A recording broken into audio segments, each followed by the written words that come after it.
Hey everyone, finish watching the next Saban's Masked Rider episode, License to Thrill.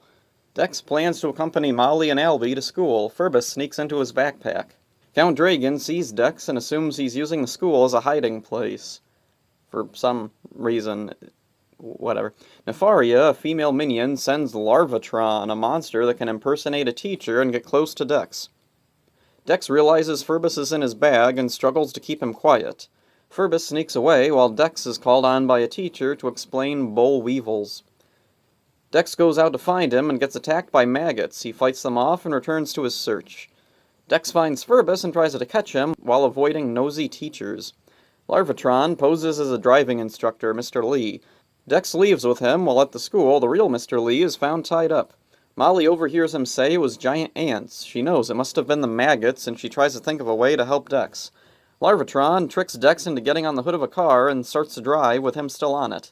Eventually, the car stops and Dex sees that Mr. Lee is a monster in disguise. He transforms into Masked Rider. Larvatron reveals his true appearance. Dex kicks off his head, but it generates a new one. Combat Chopper shows up to help. With his help, Larvatron is defeated. Dex returns to school and scolds Furbus. He's been a bad Furbus.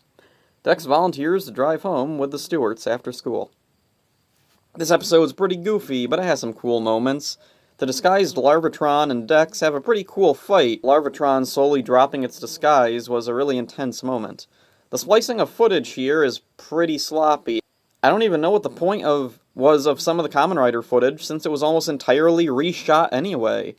Since Masked Rider was intended to be a comedy, maybe the questionable editing was intentional?